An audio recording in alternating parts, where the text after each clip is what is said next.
बिस्मिल्लाहिर्रहमानिर्रहीम। अस्सलाम वालेकुम। नन د ټایفاید تبې باره کې یو څو خبرې تاسو ته کومه.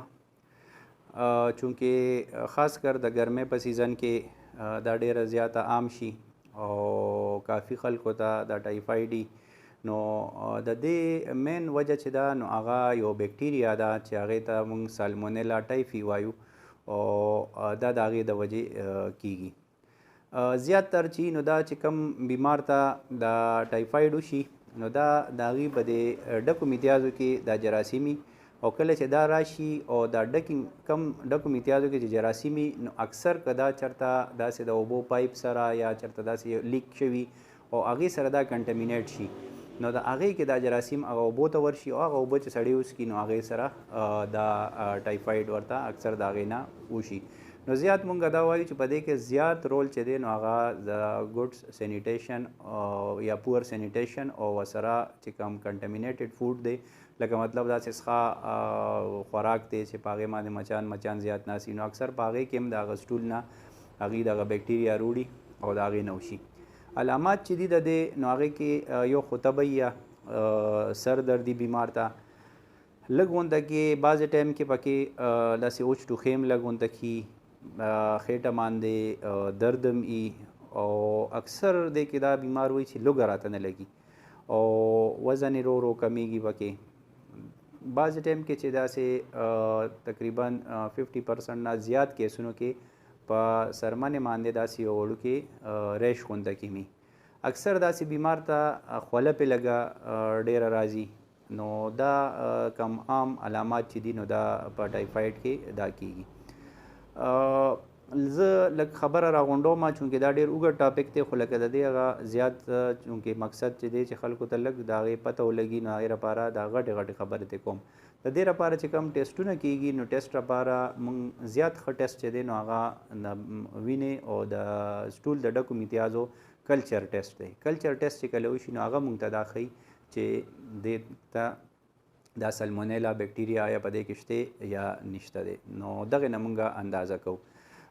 مخکې به کوم دا ټایفیډاډ ټیسټ کېده یا دا ویډال ټیسټ و هغه به کېده نو هغې به موږ ته څه نه څه کلو راکوله خو چونکې هغه اوس ابسولیټ شوي دي اوس وایي چې لکه د هغې ډېر زیات امپورټنس نشته. هغه وجه دا ده چې هغه په نورو ډېرو سیزونو کې هم لکه اکثر پازیټیو راځي او بل هغه انټي باډي ټیسټ دی نو هغه چونکې ځکه د هغې موږ ته د اکیوټ انفیکشن نه ښیي نو د هغې د وجې دغه ټیسټونو اوس اهمیت نشته دی. د ټولو نه زیات ښه چې دی نو هغه د دې بون میرو کلچر دی خو چونکې هغه لږ ګران هم دی او په کولو کې لږ ګران دی نو ځکه هغه ډېر زیات کامنلی دا ټیسټ نه کیږي. اوس به زه تاسو ته د علاج باره کې ووایم خو د علاج نه مخکې یو دوه درې خبرې په دې کې ډېرې زیات ضروري دي. زموږ په دې ملک کې د انټي بایوټیک ډېر غیر ضروري استعمال ډېر زیات دی. خلک په خپله ډېر زیات انټي بایوټکس یوز کوي. معمولی څه ټمپریچر ورته وشي لږ دغه وشي بس سپروفلاکسسین مې استعمال کړه فلانې مې استعمال کړه دا مې استعمال اګمنټین مې وخوړل. دې استعمال موږ ته ډېر زیات نقصان راکړی. نقصان یې داسې راکړی دی چې کم اوس انټي بایوټکس دي نو هغې میکسیمم انټي بایوټکس په ډېر سیزونو کې هغه شان افیکټیو نه دي او هغې ته ریزسټنس پیدا شوی دی. ریزسټنس موږ دې ته وایو چې هغه بیکټیریا هغه انټي بایوټک هغه نشي ختمولی. لکه اوس ټایفاید یو پیشنټ و نو هغه نه ټیکېده مختلف انټي بایوټکس وله خلکو ورکول نو د هغې کې چونکې بیا موږ ورته د کلچر سنسیټیویټي ټیسټ ولیکه د آغا خان لیبارټرۍ نه یې دا وکړو نو هغې هم دا وویل چې دا هم ټایفاید دی سالمونیلا ده خو هغې ته تقریبا 8 انټي بایوټکس وو چې هغې ورته ریزسټنس و. په هغې کې چې کم کامن استعمالیږي سپروفلاکسسین و اوفلاکسسین و داسې سیفټرایکزون انجکشن یې کم مختلف چې دا انجکشن یې سیفټرایکزون 1 ګرام والا چې زیات تر لګي 500 په دې کې راځي.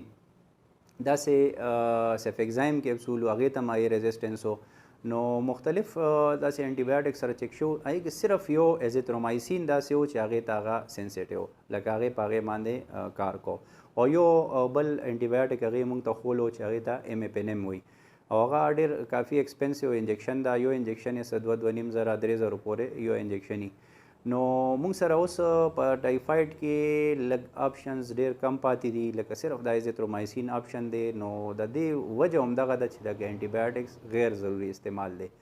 نو په خپله انټي بایوټک استعمالیږي او بیا ډوز هم پوره نه کړي شي، لږ غونته کې یو 2 ورځې 3 ورځې استعمال شي او بس بیا هغه ډوز پوره نه شي، نو دغه د ریزسټنس پیدا کوي. نو ځکه زما به یو دا دغه چې لکه تاسو ته کنفرم نه چې لکه تاسو ته دا مسله ده، نو لږ دا اوایډ کې چې غیر ضروري انټي بایوټکس استعمال ونه شي. بل که مونږ د ټایفاید پریونشن طرف ته راشو، نو دې کې ویکسینیشن هم کېږي، ویکسین هم د دې شته.